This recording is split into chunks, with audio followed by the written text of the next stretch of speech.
The Minister of Steel Development, Prince Shaibu Abubakar Audu, has revealed that the federal government plans to make Ajaokuta Environ a free trade zone to attract foreign direct investment and to diversify the economy. Now, Abubakar Audu disclosed this at his maiden visit to the Ajaokuta Steel Company Limited on Wednesday as he took a tour around the complex. It's one of the things I plan to do, though, to take a tour around the Ajaokuta Steel Complex. But let me come to you. How does this hit you, this news now, as regards attracting federal FDI? Well, I don't want to celebrate so much because there are a lot of free trade zones in Nigeria that are really not as active as they should be. That's because if you have gone elsewhere, where I come from the UAE, you can see one free zone housing over 30,000 companies in just one zone. And it's like that spread across the entire length and breadth of the country. And people are coming and they are able to do business. You see, it's one thing for you to put your policy on the ground. Another thing is for the policy itself to be successful, as it were. You just said just now, FDI in last year fell. Because if you look at the preceding year, 2020, it rose by 50% from about 2.3 trillion to about 4.8 billion US dollars in 2021. And of course, we saw a decline in 2022. And of course, the reason for that decline, they are not far-fetched. Number one, you remember there was a whole lot of foreign exchange liquidity. We didn't have so much of dollars here in the market, and therefore foreigners who came to do business with us couldn't repatriate their fund back home, which is the real problem. And you see where, of course, this kind of businesses run, you have enough liquidity that people who do business, like in the UAE, you can take away your profit wholesale 100%, and state is not holding you. And here you're having that your government need to make policy to ensure that some people cannot take foreign exchange away, and this will not really attract people to come. That's number one.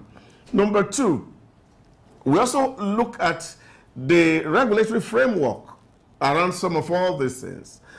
Take, for example, what are the incentives that are going to be on the ground for this free trade zone to run? We have to also determine it. In UAE, for example, you know, there's nothing like corporate tax. It's free. So you register your company, you make your money, and you take it out. There's nothing like what they call payee. They don't introduce it. And these are sets of incentives the government has put in place to ensure that people want to bring in money, because what is the driver and the motivation for business is profit. And this is very critical. Now, the nation needs to sit down around table to really think about these things and see, are we really ready? There's the issue of infrastructure, issue of logistics problem, which we are still grappling with. You are going to be thinking that if people are going to be bringing in things into Nigeria and shipping it out, what is the flexibility of the logistics? Are we also thinking of dredging the River Niger so that there will be another port in that area so that things can come in freely and go out freely without really necessarily increasing the cost of production? These are issues that, of course, the government really need to sit down and think about before we can say, yes, you can make it a free trade zone, but it's really not adding value. And this is where, for me, is important that most times it is good for us to put a framework on the ground before we make announcements. Political instability, security concerns, as well as regulatory issues. She said these things can deter potential investors, attracting the nation's overall attractiveness to FDI. I'd like for you to react to that. Yeah, I think there are fundamental issues that are raised. Political stability is a big challenge. And of course, like you see what's going on right now following our elections in 2023, that we have not been able to go over the victory and the losses. It's a really huge challenge because not also forget the fact that in about 3 African countries in recent time, you've had coups happen. And so a lot of people become suspicious and they are not really, won't be at ease to want to bring their money to your economy. So this is a real lot of problem. And I think this is one of the issues that has affected us as a nation over the years, where political contestations look like warfare, especially in most of African countries. People do elections and they cannot simply accept victory or defeat, as it were. So this is a big problem because those who are bringing in their money, they are also thinking that if I put in my money and all of a sudden the constitution is suspended, legal issues become another problem. This is one. Now, again, tied to this political issue is also the legal environment. The legal environment, where, of course, you find that you can start a case in Nigeria, but you may not necessarily know where you're going to complete it. And this, again, is a problem because when you enter into a contract and there are litigations, now provisions for resolutions must be simple enough to attract people to come. That's one side of it, and we need to deal with that. Now, we also have a 40 federation, which, of course, have to deal with the issues of regulation that you speak about. I mentioned UAE just now. Now, when you get to the UAE, it's like a federation. It's like? Yes, a federation. Okay. Yeah, you see, they're a federation, really, so to speak, because all the 7 component states of the UAE, they call them the Emirates, they all operate within their sphere of influence. And the things that they talk about at the General Council are the things that affect everybody. And that's why when you hear this morning really news about Sharjah, Sharjah is doing his business. Dubai is on its own. Abu Dhabi is on its own. There is no any disturbances. So if they want to do a thing, it is not the central government that determines what happened in Dubai or what happened in the UAE. They have power to be able to say, this is what I want to do. And this is a problem with our federation. Now, if, for example, the Minister of Steel is saying, no, we want to open up this place. Now, how do you really find a cooperation of Kogi State government, for example? Because Kogi State government is looking for revenue. And they're going to trouble these people. These are regulation issues that can be conflicting. And these are real issues that we would need to define as a nation. I understand where the boundaries are, who can do what. And then once these are clear enough and the people can see it and they meet the rule of logic, it is easy for people to say, let me bring my money to your environment and invest. The real truth of the matter is that the resources are here, the opportunities are here. They are all still lying within the realm of potential, but we need to put the ecosystem in place. He made a contrast between this current administration and its predecessor. I'd like you to react to that as regards borrowing and all of the germane points he raised as well. Yeah, I think Ayo made very, very valid responses, and all the arguments are in order. Just to understand, is to look at the philosophy that drives people. You see, the Muhammadu Buhari regime was a pro-poor regime, and incidentally became anti-business. Anti-business. Yes, and that is the real posture that you had in the 8 years. And so all that the regime was just concerned about was to see how to fight the alligator in the swamp in terms of dealing with poverty. So that was a challenge.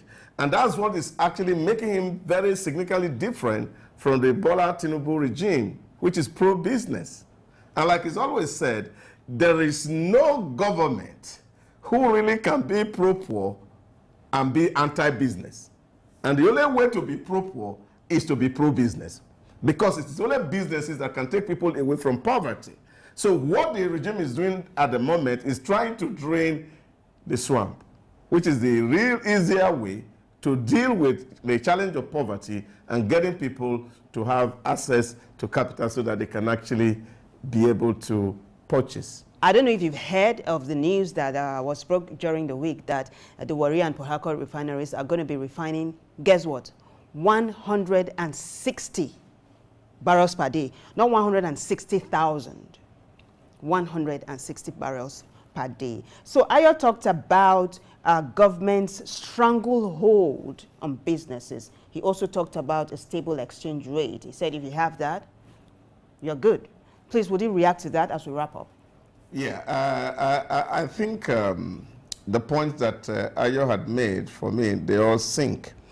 What I will say to the government is, I don't know if you're familiar with the Qatar's 8 change model of managing change when you come into a place.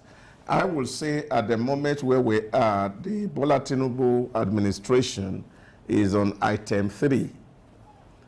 Item 1, we have been able to create a sense of urgency, that is, which speaks to the need to do things differently. And that came when the president said, subsidy is gone and all this waste, we have to find a way to plug it. We don't want any more debt and these other ones. And then, of course, he has put together a guiding coalition, people who are going to live out this new direction. And then, of course, the strategy and the vision is in place, so we know where we are going. We know the philosophy that, of course, the regime is driving. Now we are now at a very critical moment, and that is the stage 4 of the Qatar phase of change, which is communicating the vision. You see, the real obstacle to Nigerian progress is the public service. I know you've said this before. And until these people buy into this vision, to understand that it's either we sink or swim, we will be where we are. And I think this is important, and this is where this government really needs a lot of efforts. That people come to realize that, look, we are all endangered. And we cannot continue to do things the same way all over and expect a different outcome. That would be insanity. So the real reason why the refineries are not working is because of the people working there. How about the outdated... That mind shift need to happen. That's one part. And then, of course, we dovetail into the 5th leg, which is, of course, removing the barriers which are created by Extant Plus. And once this is done, we will begin to see the 6th phase, which is seeing the low-hanging fruits. People are beginning to feel the impact in terms of employment, in terms of the buying power of the population. And this is what government really need to do, and then consolidate the change. This is the prescription. And I think this is what this regime needs to take seriously. Communication is serious, especially 2 different stakeholders who will need to support this vision of Mr. President to make Nigeria a prosperous entity.